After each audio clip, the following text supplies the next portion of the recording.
So welcome everybody to our week 5 of mindfulness building the habit of presence, and happy leap day. You're having a good day so far.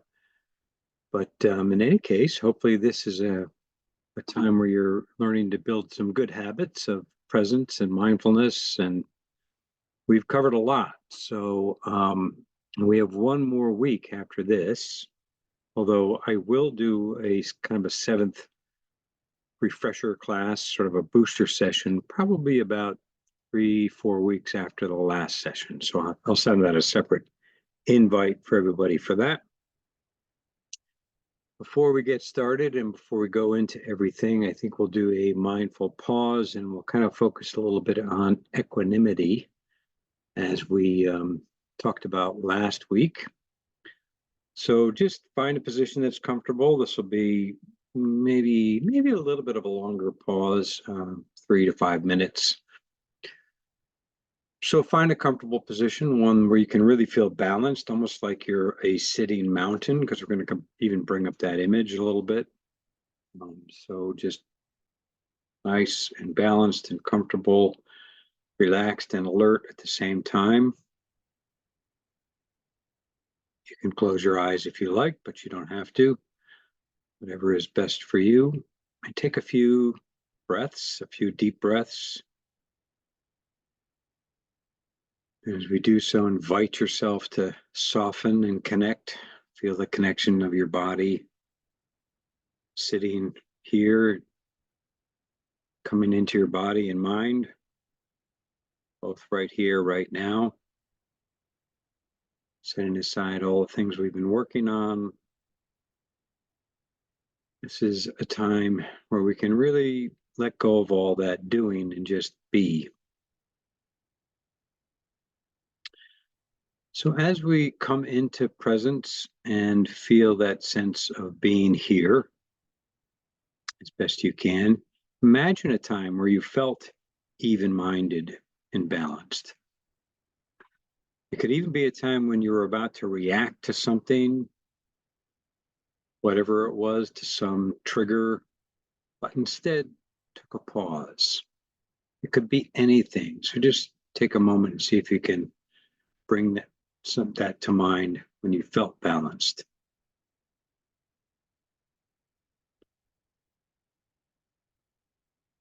Notice if you can see, sense, or feel what that was like.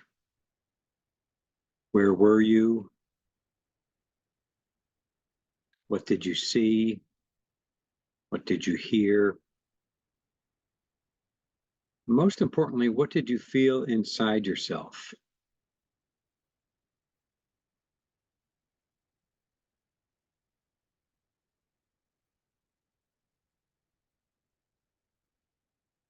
Now, if nothing comes to mind, you can imagine a mountain.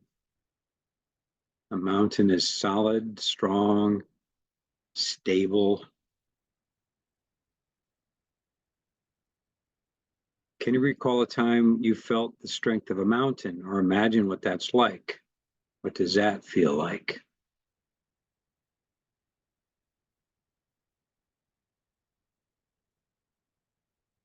And just sort of take a moment to feel that sense of stability and strength, and even kind of repeating the words to yourself in your mind. I can be with things as they were, and I handled this with strength and equanimity.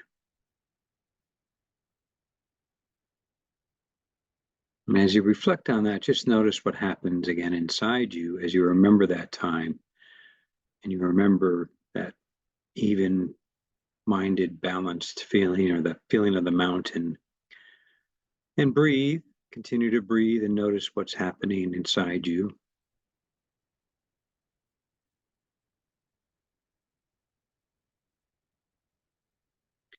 Now imagine something that's made finding equanimity difficult. Could be something simple, or maybe just something you're overwhelmed by at work or home. Whatever it is, just something that comes to mind. And as you remember this situation, also notice what happens in your body. Maybe there's some tightness or tension, or aversion or contraction. Maybe you don't like it. You wish it were different. Just breathe and notice. You don't have to do anything about it. We're just noticing. Just continue to breathe. And we'll use some words again. Things are as they are. And I can be with things as they are.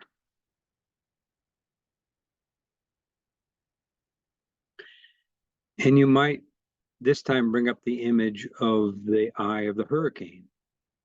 There's all sorts of turbulent winds and storms going on around us, but we can, through our equanimity and our breathing and our way to find stability, find the eye of the hurricane. That place where it's quiet and you can sort of be protected close. You're close to it. You can be protected and not be caught up with the storyline and the winds. And if you get caught up, just simply continue to feel grounded, breathe nice and slowly. Things are as they are, and I can be with things as they are. And I may not like these things, and that's okay. They may not be what I want, but I can be with them. I have the capacity to be with life as it is.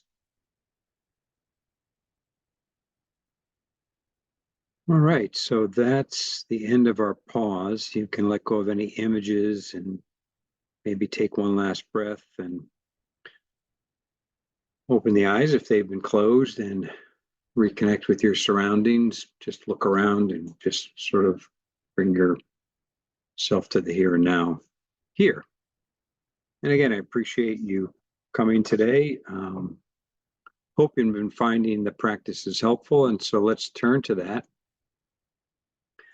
How's it been going? I'd like to, as we have in the past sessions, just open it up for how things are going.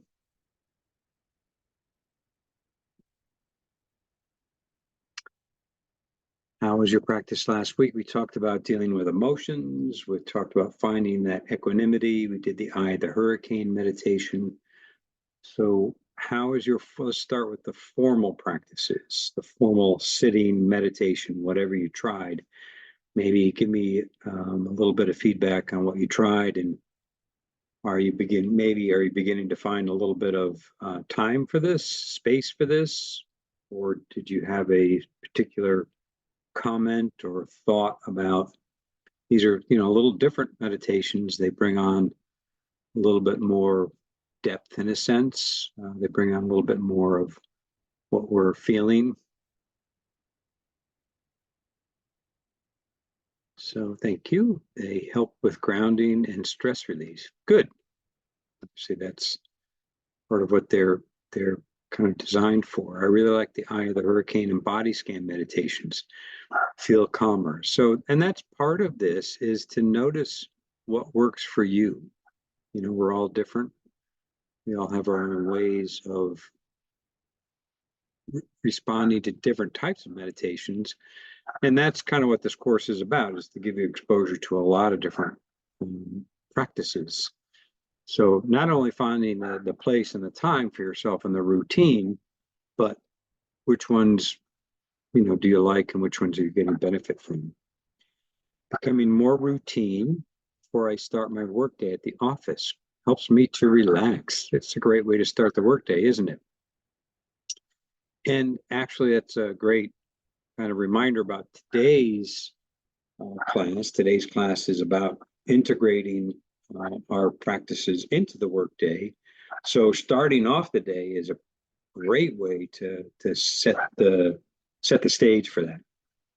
I use strong back, soft front. Have not been feeling well, sort of low energy, trying to remember breathing.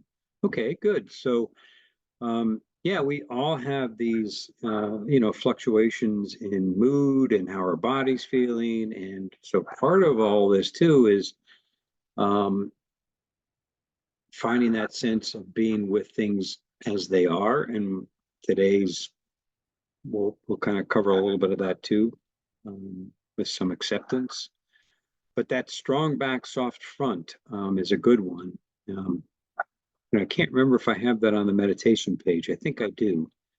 But basically, it's the combination of equanimity and compassion. So strong back, supporting, being strong and even-minded, and supported by your body. But soft front is the side where you can feel, be open and receptive, and feel a compassion, and feel what's going on. So my dog is barking in the background, so that may hear that. Apologize for that, but that's just another example of all these things. We're going to be talking about that. All these things that tend to distract us and annoy us. And he's got kind of a sharp little yap there. So, but if you saw him, you'd say, "Oh, he's cute." So. Um, how about the other practices? We also are trying the 3 breaths for a pause. That was a quick practice, or the stop, or the 3-minute breathing space, or noticing pleasant or unpleasant events. Any comments on those? Kind of what we're trying to do here is, remember that we're learning to, instead of being caught up in the waves of and the turbulence of what's going on in our lives, we're trying to learn to surf, using that analogy of trying to take some control and learning the skill of not being tossed around, having some sort of either anchor or some sort of way to surf the waves and not get overwhelmed by them. So let's see, I define that before I go to bed and before I get out of bed are really helping me with my practices. Great. Those are perfect times to do it. Best time for me to do them quiet the quiet times, and the effect seems to be positive. So good. So great observation there that, trying to find things that work and noticing that the effect of it is helpful to you. And that's what I hope you're all trying to find some good times.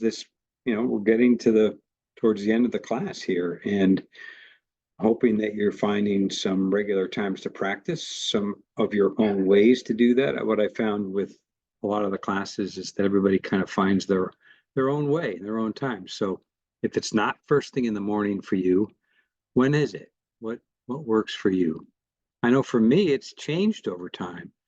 I often do something not right when I first get started, but I do try to do some sort of like as I'm getting ready for the day in the shower or brushing the teeth. That's a good time for informal practice, but then also do some mindful movement and mindful stretching and a meditation after I get my coffee or whatever. That works for me. So let's see, I've got a couple more. I need to pause more for the informal practices. I did try a few times this past week, more than the previous week. Plan to continue to fit it in. Good. And that's a good intention. And I think, as I pointed out before, it's the balance of the formal and the informal. And they really do kind of complement each other and support each other. So try to find both if you can. I truly feel empowered with the ability to pause and deal with difficult situations with these meditations. Now, that's wonderful. Keyword, empowered. And, that's the whole point, is that we feel like we have a sense of control. We may not be able to control that outside situation. Often we can't. But that pause, that's all we need, is that brief pause. And the informal practices can be a way to do that. And of course, the formal ones too. So thank you for that feedback. Let me know if you have any more. I'm happy to hear more. So I've got a quote from the Buddha here. We're going to be talking about mindfulness at work, but and that means also thinking about how we communicate. with our coworkers and others, not just at work, but at home too. So this quote, I'm not sure how we know it's directly from him, but I know I've seen this and it's attributed to him. If you know something hurtful and not true, don't say it. If you know something hurtful and true, don't say it. If you know something helpful but not true, don't say it. If you know something helpful and true, find the right time to say it. So, we're going to be talking a little bit about communications. Oftentimes we're thinking about what we're going to say and we react to things and, just think about all the triggers that happen during the workday. And sometimes things are coming out of our mouth before we're even thinking. So again, this is trying to find that pause so that we realize we have that little bit of space between the stimulus and the response. And it gives us a little bit of a chance to take control of that space and choose how we want to respond. All right, so this is from Joyce Brothers. No matter how much pressure you feel at work, and I think most of us feel a lot of pressure these days, if you could find ways to relax for at least 5 minutes every hour, you'd be more productive. So it's that whole idea of finding that relaxation space so that you make it routine and you make it easy to tap into that peaceful place, even when your days are really hectic and chaotic. And so that's a lot of what this practice is all about. So we're going to be talking about trying to find some boundaries to create breaks for ourselves, and what you can do in those breaks. But you may have seen this cartoon. I've showed it in other workshops. This kind of says it all with all the digital distractions that we have. Dilbert says, studies say people are losing their ability to focus because of all the digital distractions. And the other fellow's holding up his finger, or his phone rather, and says, sorry, what? Because he's looking at his phone. He's not paying attention. And then Dilbert gets pinged and you hear the beep in his phone. And the other guy says, what were you saying? Obviously, disconnection here. He's not getting it at all. And Dilbert can't even remember what he was going to say because he's distracted by his phone. There's a lot more research that's going on with how distracting our not just our phones, but all the digital distractions in our life. And you may have heard there's some talk about regulating or restricting cell phone use in schools and in other places. I've even heard of in certain concert venues and things like that they're really trying to regulate that in a sense, so people are able to pay attention to what's really going on. All you have to do is walk down a busy street, and most of the people are walking down the street looking at their phone, right? Not paying attention at all to what's right in front of them, and possibly even walking out into traffic. And kind of what that is, it's a form of multitasking. So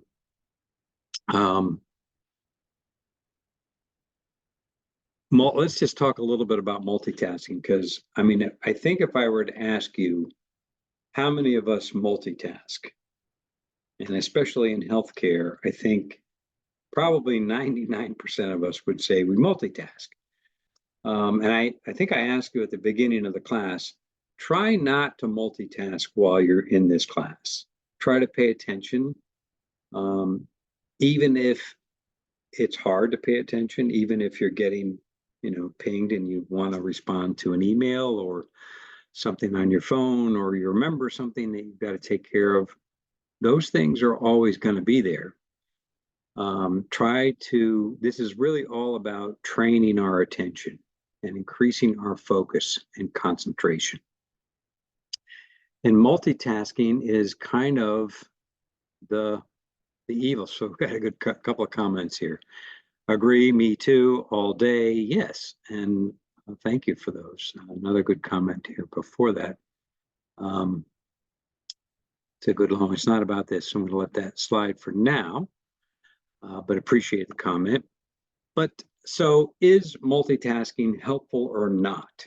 And so asking these questions. I think we feel that it's helpful. It feels like we're getting more done. It feels like we're taking care of many things because we have so many things to get done by the end of the day. And so it feels like it's helpful, and that's why we do it. It feels like we're just being efficient. But the studies really show that your brain, can your brain actually multitask? So the answer to that is yes and no. So this is taken from a doctor. I'll give you the reference on the next slide. And if you want to watch, there's a cute little video that explains a lot of this, but this sort of summarizes it. At any moment, your brain can only have one conscious experience, but it can run automatic routine tasks simultaneously, like eating, walking, driving. So, think of all the times when you're eating your lunch, but you're still working, or you're reading, or you're talking. That's multitasking that is fine. But I would challenge you to, maybe we talked about this before, to maybe take part of your meal times to just really focus in on the meal and do some mindful eating. But anyway, so you can learn or rather, once a task is learned, even if it's sort of a complex task, it gets assigned to one of our subcortical networks in the brain. And these are the kinds of tasks that maybe don't need conscious engagement for operation. And so these are the kinds of things that are repetitive and mechanical. So we might be trying to do something with several things at once. But if your brain is, and this is for the second point, does running several simultaneous conscious tasks cause brain fatigue? And the answer is yes, it does. What's happening here is that the brain rapidly toggles back and forth between these tasks that require our conscious attention. So imagine you're doing a pretty important email that you're working on, and somebody walks in, or somebody, if you work from home, somebody pings you, or somebody's trying to get your attention in email, or whatever pops up. Maybe it's your boss. So it's something you feel like you really need to pay attention to. So all of a sudden, your attention is divided. Now you feel like you must turn your attention. You're consciously toggling and giving your full attention, really, but maybe that other thing is still, kind of on your mind. So your mind is now getting divided. Your attention is beginning to get split a little bit. So what's happening is you go back and forth, and I think a lot of us do this a lot during the day. This depletes our brain energy, and it's causing fatigue. And as you can see, there are 5 ways there that multitasking can overall hurt us. And I think what happens is, when we do that all day long, we just get completely exhausted, right? It is fatiguing, and increases stress. It impairs our ability to do a particular task well. It deprives us of deeper, meaningful experiences, and I think this plays out in our interpersonal interactions, and we'll talk about that also.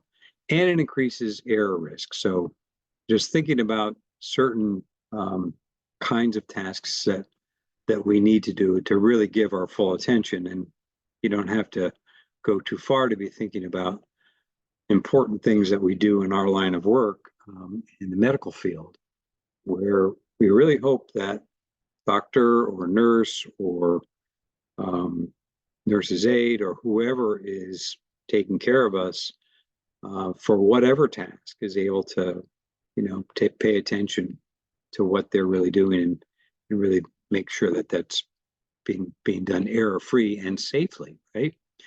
So just 3 tips, and there's the source from the bottom if you want to watch that later on. Multitask only when necessary. So multitask for necessity, not because it's convenient or out of habit. And I think a lot of us do this out of habit. It's just become part of how we get through the day. So I guess what I'm asking you to do is to try to pay attention to when you are multitasking and try to see if you can choose to single task. And that's kind of, when you think about it, kind of what we're doing with mindfulness and meditation. At least during those times, even with the informal practices, we're really just focusing on that one task at hand, focusing on what we're doing while we're doing it. And that's why I think also it's hard for us to do that. Point number two, don't multitask in relationships. So when we're doing that, we're kind of sending the message, you aren't worthy of my full attention. And so bringing your complete attention while connecting with a person is just so important. And do not multitask, as I was saying, in high stakes situations. So during activities where the slightest error can result in a safety risk. So think about driving and texting, very obvious kind of example.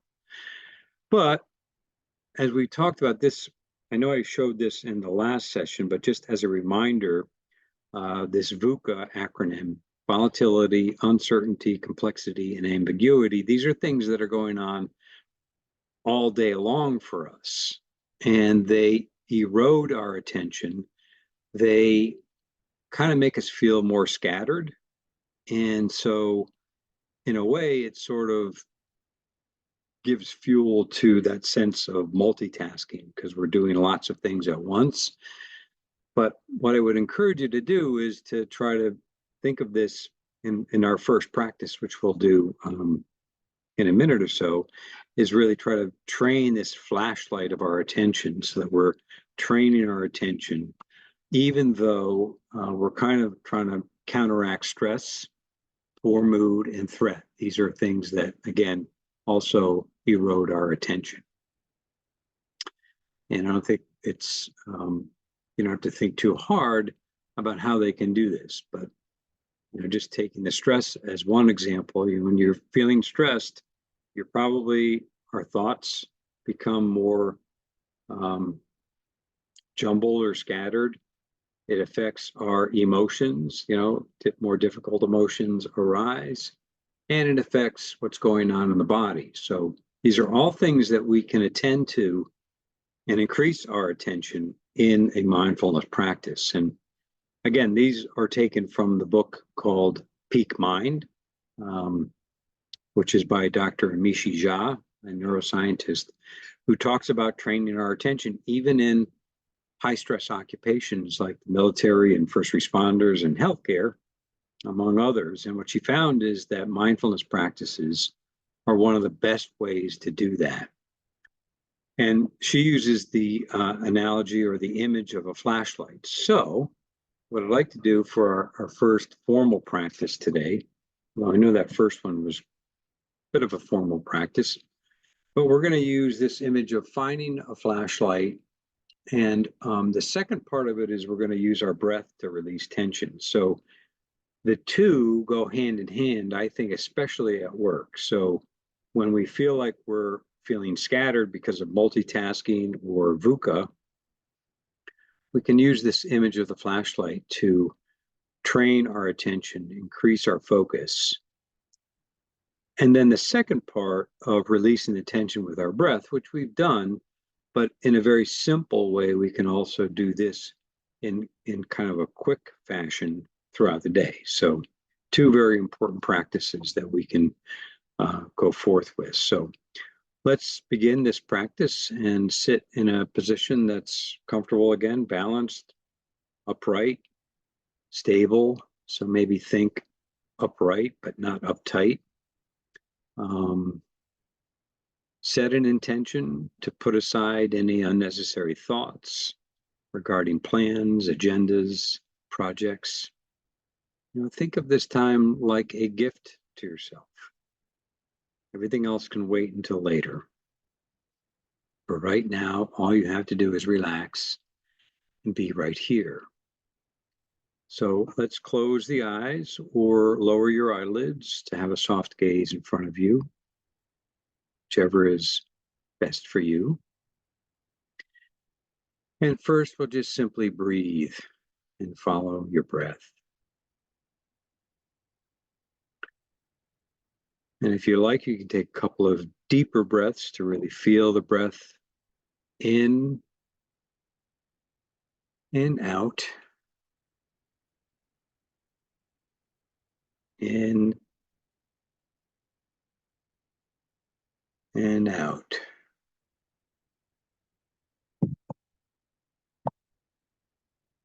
And then just follow the breath moving at its natural pace.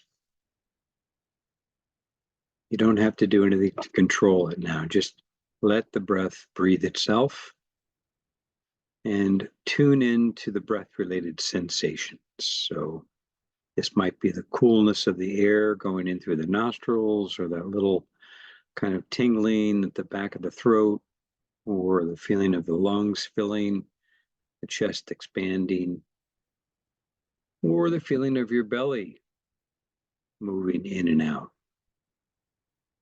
Wherever you can really feel these breath-related sensations most easily, that's the point where you can focus on. So kind of zooming in like a flashlight or even a laser beam, just focusing in with your attention to that one spot of your breathing. And just continue to follow the breath with that flashlight image as you breathe.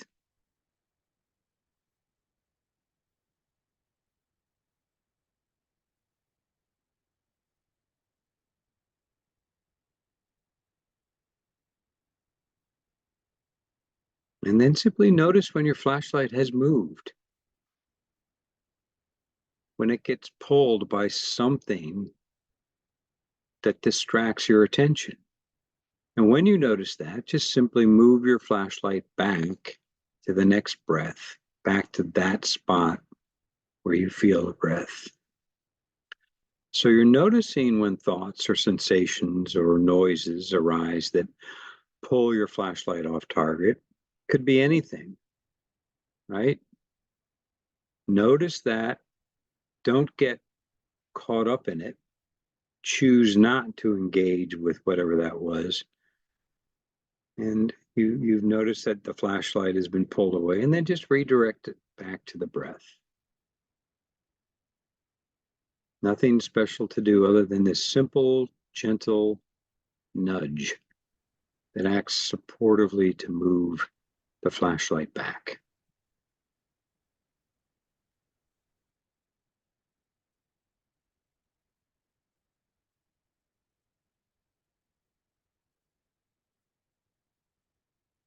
All right, so let's continue focusing on the breathing, and you don't have to work to breathe. It's happening, right, all by itself. So see if you can begin to settle back, and you might need to relax into the natural flow of breathing.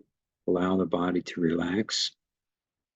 Because the pace and demands of life, and especially at work, tend to build up tension and stress in the mind and the body. And we can use the breath to release that tension, releasing any stress that's accumulated. So let's begin to deepen the breathing just a little bit. Take a longer in-breath. At the top of the inhale, pause for a beat and hold, and just let it out in a long, thin, slow stream of air. At the bottom of the exhale, hold the breath again just for a quick pause. And then do that again, breathing in, pause, breathing out, long, slow, thin stream of air, pause. And just do that a couple more times at your own pace.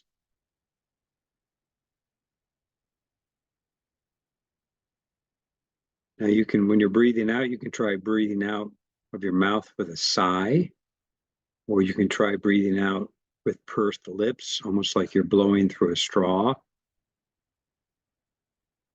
Either way, just give it a try, a long, slow out breath. As you do this, just notice the effect that breathing like this has.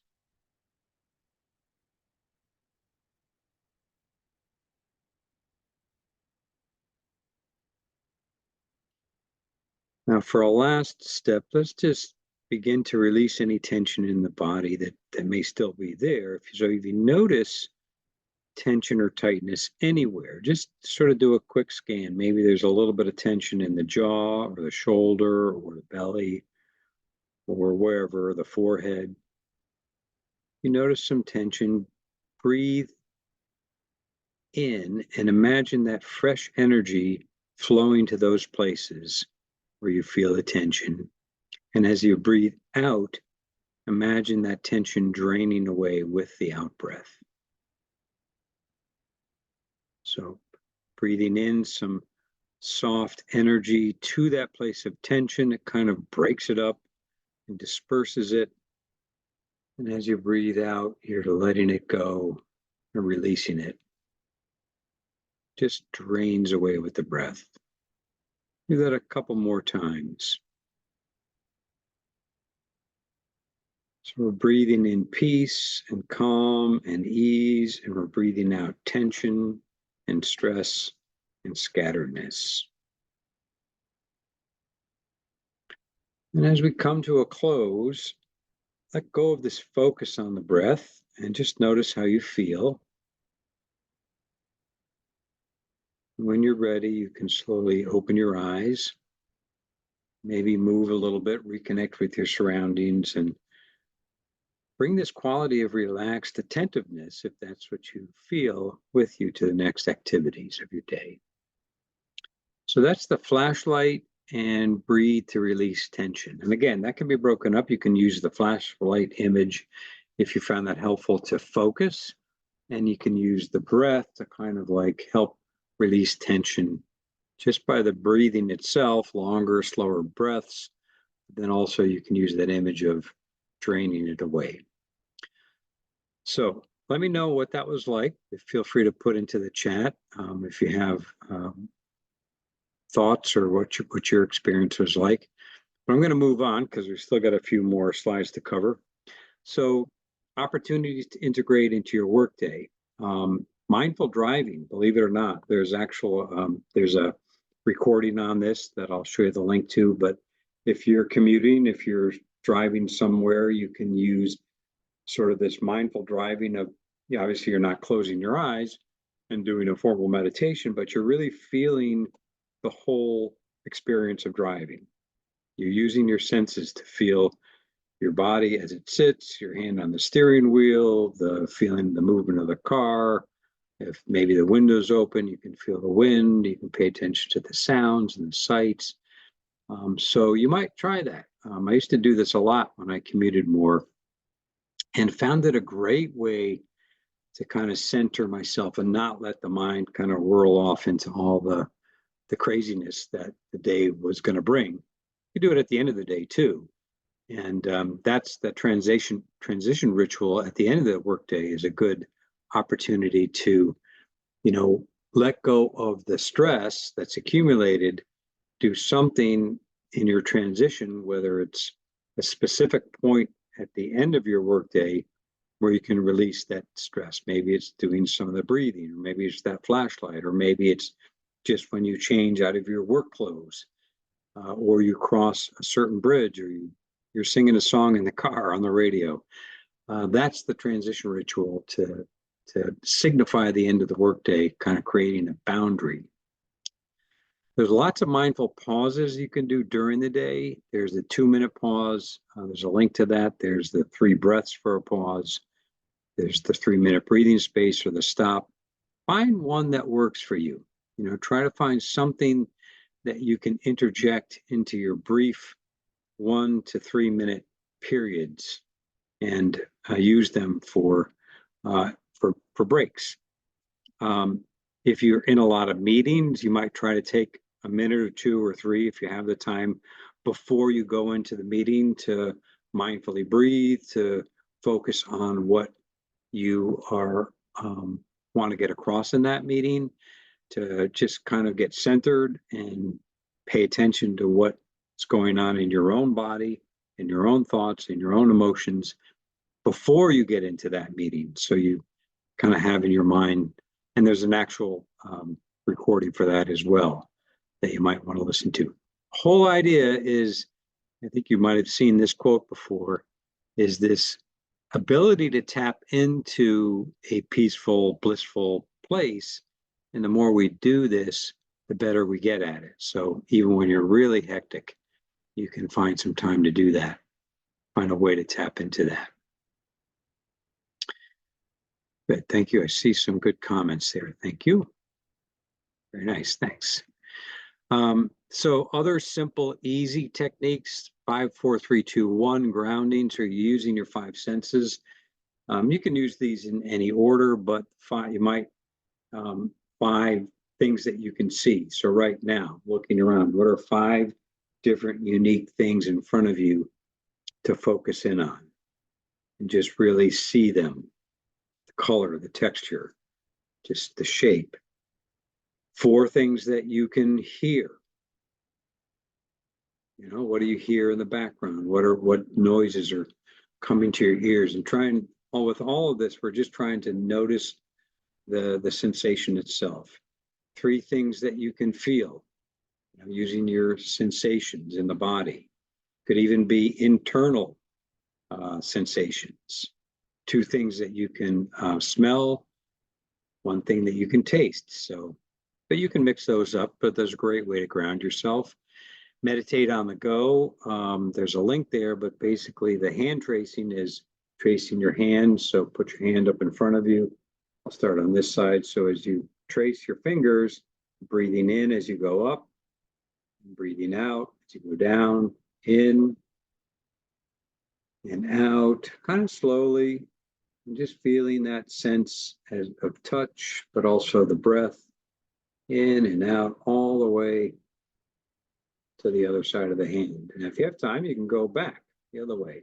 But that's a great way to just sort of get grounded. Feel your feet. Your feet are a great place to be grounded.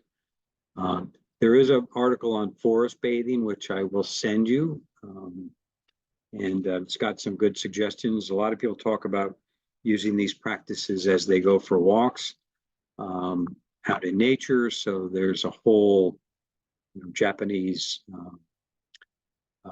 philosophy about this, forest bathing. So Meditative Story is a podcast. It's just sort of a different way to think about meditation. It's immersive storytelling with some beautiful music in the background, and then the host interrupts at certain points to just sort of get in touch with what are you aware of now?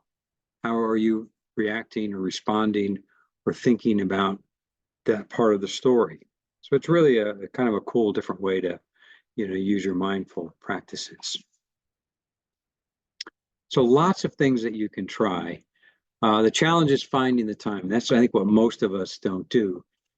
We kind of plow through the day, but what I'm suggesting is try to build some time in preemptively before we feel depleted. I think usually we get to the point where we feel a little bit burnt and a little bit overloaded and overwhelmed. And then we say, yeah, I really got to take the time to do something like this, but try to build it in beforehand. So got a bunch of suggestions here. Going to move through these because I want to get to a couple more things. So if I were to give you a break now of 15 minutes, which probably sounds like a pretty long period of time for some of you, what would you do? So just maybe pick one. Get right back to work, got a lot to do.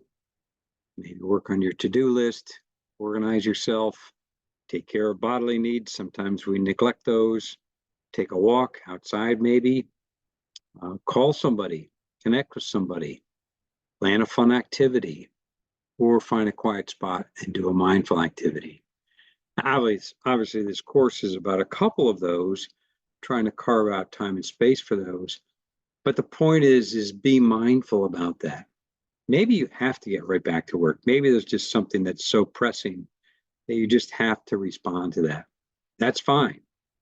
But do that in a mindful way. It gets that whole multitasking thing. Be careful.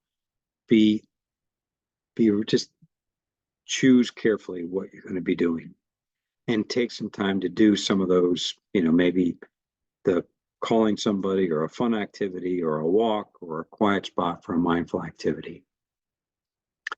There's lots of other pauses that you can try, and just kind of go through some of these little things that you can interject throughout the day as you're sending emails, using a password, breathing mindfully while you're waiting, lots of waiting times, noticing your body as you're waiting, or some of those like little pauses. Set yourself a reminder. And lots of times, I know some of you have been doing some of that already, but even if it's a Post-it note or a reminder on your calendar, on your phone, or on your watch. This is from a longer article, 10 Ways to Be More Mindful at Work. I'll send this out to you also. But it has some great suggestions. So be consciously present. And it's really about noticing what's going on, this last line, what's going on around you and what's going on within you. Use short mindful exercises. That's what I've been talking about. Use mindful reminders. And this last one I think is kind of important. Lots of times there are things that we cannot change, but we tend to kind of focus a lot on those. We tend to just really spend too much energy and time. So a lot of our mindfulness practice has a lot to do with accepting those things that we can't change, looking inside to what we can change, to how we respond to those things. It's really a great way. That's a great way for healing and recovery, to really look internally and change. And obviously that's what this course is all about. But another way to think of it is to learn to be and not do. And of course, at work, we're doing, we're getting things done. I get that. It's very important. So trying to find those moments to just, I like this image of just kind of holding the being time kind of sacred, in the palms of your hand. Trying to build in sometimes and realize how important it is. And as I say that, I'm realizing as we're running out of time, this really important part of the sacred art of listening is so important. But I'm going to really encourage you for your homework to listen to one or both of these videos.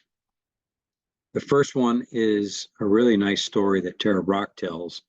It's a longer video on YouTube, but even just this between the 5.5 minute mark to the 10.5 minute mark is a great story.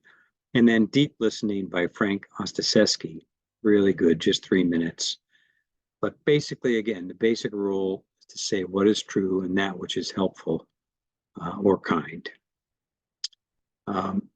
If we think about it, we're so just, I think, overwhelmed and multitasking and all these things.